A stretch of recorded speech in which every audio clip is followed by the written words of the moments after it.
నైరుతి బంగాళాఖాతం దానికి ఆనుకుని ఉన్న ఉత్తర శ్రీలంక ప్రాంతంలో ఉన్న దిత్వా తుఫాను మొదట ఉత్తర వాయువ్య దిశలోను తరువాత రమారమి ఉత్తర దిశలోను పయనించి ఈరోజు నైరుతి బంగాళాఖాతం అనగా తమిళనాడు పుదుచ్చేరి తీరానికి సమాంతరంగా ప్రయాణిస్తుంది.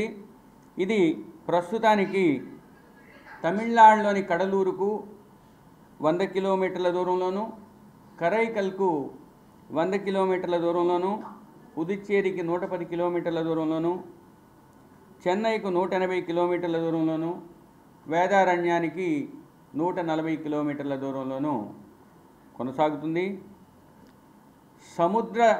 సముద్రంలో ఉన్న ఈ తుఫాను కోస్తా తీరం, తమిళనాడు కోస్తా తీరానికి కనిష్ట దూరం అంటే తుఫాను యొక్క కేంద్రం నుంచి తీర ప్రాంతానికి ఇంచుమించు 70 కిలోమీటర్లు ఉన్నది.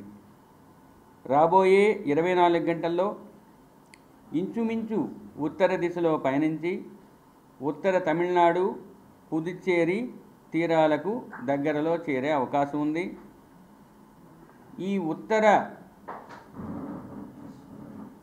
మార్గంలో ప్రయాణించే సమయంలో తుఫాను యొక్క కేంద్రం తీర ప్రాంతానికి ఈరోజు సాయంత్రానికి 60 కిలోమీటర్ల దూరంలోనూ, రాత్రికి 30 కిలోమీటర్ల దూరంలోనూ ఉండే అవకాశం ఉంది. ఈ వ్యవస్థను నిరంతరం Doppler weather radar Chennai, Karaikal రాడార్లు పర్యవేక్షిస్తున్నాయి. కాబట్టి దీని యొక్క గతి గమనాన్ని నిరంతరం పరిశీలించడం జరుగుతుంది. ఈ తుఫాను వ్యవస్థ వల్ల ఉత్తర కోస్తా జిల్లాల్లో ఈరోజు కొన్ని చోట్ల, రేపు పలు చోట్ల, ఎల్లుండి కొన్ని చోట్ల వర్షాలు పడే అవకాశం ఉంది. ఇక దక్షిణ కోస్తా జిల్లాల్లో ఈరోజు అత్యధిక ప్రాంతాలలో తేలికపాటి నుంచి మోస్తరు వర్షాలు, రేపు పలు ప్రాంతాలలో, తదుపరి 3 రోజులు కొన్ని ప్రాంతాలలో తేలికపాటి నుంచి మోస్తరు జల్లులు పడే అవకాశం ఉన్నది. ఇక అత్యధికంగా మొదటి రోజైన ఈరోజు రాయలసీమ మరియు దక్షిణ కోస్తా ఆంధ్రప్రదేశ్లోని జిల్లాలైన నెల్లూరు, ప్రకాశంలో 1-2 చోట్ల అత్యంత భారీ వర్షపాతం పడే అవకాశం ఉన్నందువల్ల ఆ జిల్లాలకు రెడ్ అలర్ట్ ఇవ్వడం జరిగింది. ఇక చిత్తూరు, శ్రీ సత్యసాయి, నంద్యాల, పల్నాడు, గుంటూరు, కృష్ణా, పశ్చిమ గోదావరి, కోనసీమల్లో భారీ వర్షానికి ఆస్కారం ఉన్నందువల్ల ఆ జిల్లాలకు ఎల్లో అలర్ట్ ఇచ్చాము. తిరుపతి, అన్నమయ్య, వైఎస్ఆర్, కడప, బాపట్లలో భారీ నుంచి అతి భారీ వర్షం పడే అవకాశం ఉన్నందువల్ల ఆ జిల్లాలకు ఆరెంజ్ అలర్ట్ ఇవ్వటం జరిగింది. ఇక రెండవ రోజైన రేపు చిత్తూరు, తిరుపతి, అన్నమయ్య, వైఎస్ఆర్, కడప, నెల్లూరు, ప్రకాశం, బాపట్ల, పల్నాడు, గుంటూరు, కృష్ణా, పశ్చిమ గోదావరి, కోనసీమ జిల్లాల్లోని 1-2 చోట్ల భారీ వర్షానికి అవకాశం ఉంది. కాబట్టి ఆ జిల్లాలకు ఎల్లో అలర్ట్ ఇవ్వటం జరిగింది. ఇక ఉరుములు మెరుపులు కొనసాగే అవకాశం ఉత్తర దక్షిణ కోస్తా జిల్లాల్లో ఉన్నాయి. ఈరోజు దక్షిణ కోస్తా తీరం వెంబడి తీరం అవల 55 నుంచి 65, గరిష్టంగా 75 కిలోమీటర్ల వేగంతో ఈదురుగాలులు వీస్తున్నాయి.